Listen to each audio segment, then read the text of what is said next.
Now, let's go to America, brothers and sisters. Now, in America, the campaign of presidential candidate this time, Donald Trump, brought the issue of anti-Islam.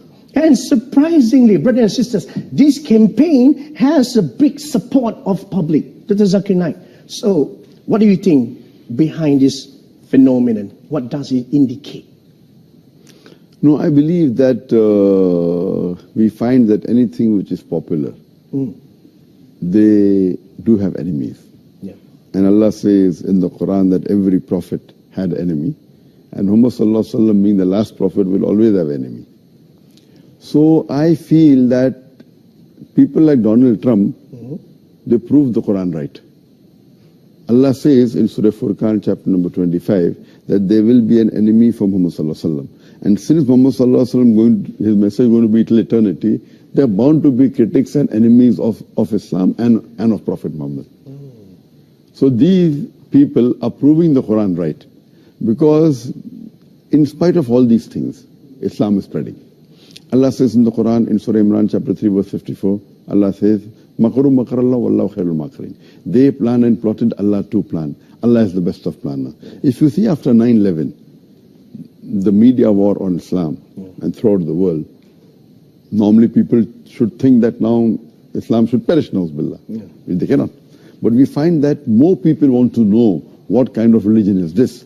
And we find that in USA alone, in a span of about 9 months after 9/11, 34,000 Americans accepted Islam. In Europe alone, in a span of 10 months after 9/11, more than 20,000 Europeans accepted Islam. So more they are trying to attack Islam, more Islam is spreading. I believe that such type of people, in the long run, it is benefit for Islam. People want to know what is this religion. And whenever people attack Islam, and you find that in the long run, it benefits Islam. All right. That's fantastic. Now, Dr. Zakir Naik, do you agree if I say that now Muslims are caught up with efforts to restore the image due to Islamophobia campaign in the West? So because of this, they forget to promote noble values of Islam. Yes, I do agree with you. Yeah. Many a time we Muslims being emotional, we fall into the trap.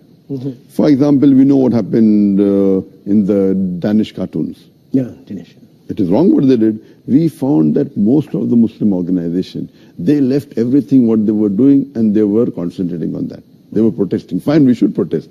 But that doesn't mean that we stop our activity. So if an organization was suppose doing 100 points work, they focus all their attention on replying to the Danish cartoon, and out of 100, they only do 5 points work. So imagine if all the organization do that, it will be a loss for the Muslim Ummah. What we require, there should be specialized organization to take care of this. And I've given a talk on this, how this should be dealt. What we do, we become emotional. Fine, we disagree with it. But don't become so emotional that whatever positive work you're doing, you also stop that. So if he's attacking Islam, we don't leave everything. You leave everything and you only go and reply to that. I mean, for example, as I told you earlier, that anyone that is popular, they're bound to be criticism on him.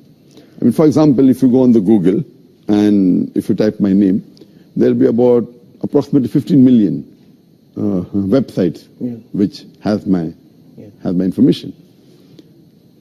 I would say approximately 15 to 20% would be against me. So when a person gets popular, there are bound to be enemies. Initially, I had a perception that when anyone gets popular, the percentage of enemy remains the same. For example, if there are 100 followers, then 1 is the enemy. If you have 1,000 followers, then 10 is the enemy. If you have 1,000,000 followers, then there will be 10,000 enemy. The 1% remains the same, or 2%, or 10%, what the percentage, it remains the same. But later on, I realized that it's not like that. If you see the seerah of the Prophet Muhammad, when he started preaching Islam, initially he had 5 followers, no enemies. It became 50, 100, no enemies. When it started increasing, then the enemy started appearing.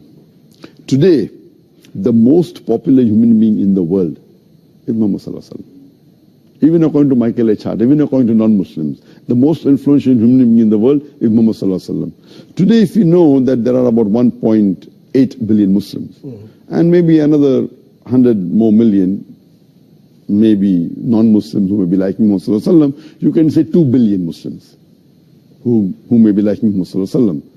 But those who are against Muhammad sallallahu alaihi wasallam will be more than 2 billion. Yeah. So because of the popularity, then the percentage of enemies keep on increasing.